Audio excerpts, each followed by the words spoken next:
Seenaa jireenyaa gabaabaa qabsaa'aa bilisummaa Oromoo Jaal Dilbii Mararaa. Arraba nuusuba afaan qawweetti meeqa kan gurame mana hidhaatti badee tokko malee hanga du'aatti meeqa kan qalame eessarratti. Nagaaf jalalli tokkummaan bakka jirtan hundumaatti hunduma keessaniif yaa ta'u. Yaar'aa seenaa gabaabaa Jaal Dilbii Mararaa isiniif qabadheen dhiyaadheera hanga xumura qophii kanaatti na hordofaa. No hin beekamnu alaagaadhaani nu Oromoodha anu beekani rabaan sobaa nu gabroomsani laamu arrabaa hayi nu gowwomsani. Jaal Dilbii Mararaa abbaa isaa obbo Mararaa hin sarmuu fi harmee isaa aadde Dhibbashee Abdiisaarraa godina Wallagga Bahaa aanaa Sibuusree ganda lalisaa bakka addaa Arroojjii jedhamtu keessatti caamsaa 21 bara 1977 akka lakkoofsa Itoophiyaatti dhalate. Moggaasni maqaa ganamaan haatiif abbaan isaa laatanii fi taarikuu kan jedhamu yeroo ta'u maqaa qabsoon kan mogga'ee fi immoo Jaal Dilbii Mararaan dhalatee umriin isaa waggaa 6tti abbaan isaa obbo Mararaa hin sarmuu shira mootummaa TPLF'n balaa konkolaataan kan du'e yeroo ta'u abbaan isaas isa malee obboleessa dhiiraa tokkoo fi dubara tokko kan qabanis turani. Ijoollummaa isaatti abbaan isaa waan irraa du'eef harmeen isaa ijoollee 3 qabattee gara Shaggar Lixaa magaalaa Baakkootti galuudhaan jireenya abbaa malee jiraachuun ijoollee ishee guddifachuu eegalte.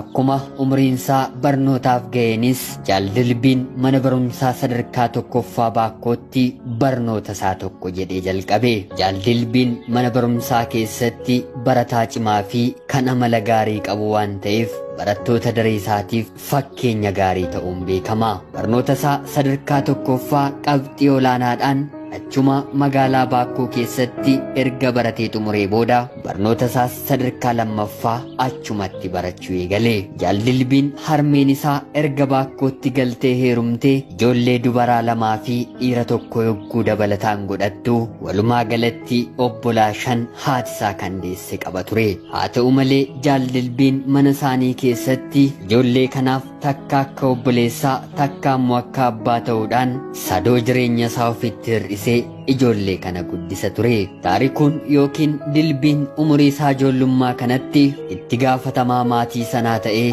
obbolaa isaa barsiisaa waan isaan barbaadan guutaa fi dirqama obbolummaa isaa bahaa ture. Haaluma kanaan barnoota isaa fagaatee barachuuf dirqamni maatii waan irra jiruuf achuma kolleejjii Baalaataa'oo magaalaa Baakkootti barnoota isaas gosa elektiriksiitii baratee qabxii olaanaan eebbifamee kana biraanis barnoota tiyooloojii dippiloomaa isaa barachaa otoo jiruu Jaal Dilbiin gabrummaan uummata Oromoo irra jiru waan kamiyyuu caalaa waan isa dhibbisuuf gara qabsoo diddaa gabrummaatti makamee qabsoo finiinsuu jalqabe. Jaal Dilbiin miseensa adda bilisummaa Oromoo keessatti dabballee ABO fi qabsoo bilisummaa Oromoo ta'uudhaan bara 2009 kaasee adda durummaadhaan hojjechaa ture.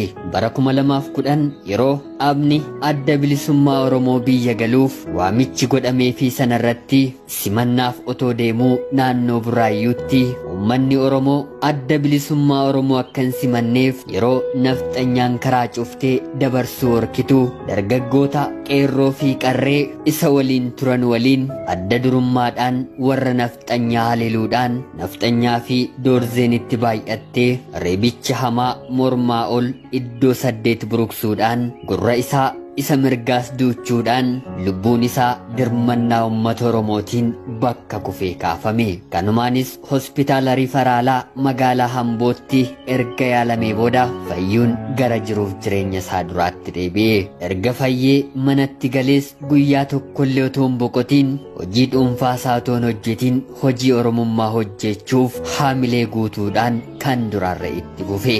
Shaggar Lixaa magaalaa Baakkootti waajjira adda bilisummaa Oromoo keessatti itti gaafatamummaadhaan ijaarsa siyaasaa irratti hojjechaa ture. Akkasumas dura taa'aa qabsoo bilisummaa Oromoo magaalaa Baakkoo ta'uudhaan caasaan qabsoo bilisummaa Oromoo akka ajaa'ibaatti diriirsee lafa qabsiiseetis ture. Jaaldilbiin waan itti amane tokko hojjechuudhaaf sodaa kan hin qabnee fi goota ija barbadaa Oromoon qabdu ture. Jaaldilbiin gaafa qabsoon Oromoo eegalee kaasee yeroodhaa gara yerootti hidhaa fi dararaan garaagaraa mootummaa gabroonfataa kanaan yeroo dararamu gaaf tokkoyyuu garuu haamilee dhabee duubatti deebi'ee hin beeku.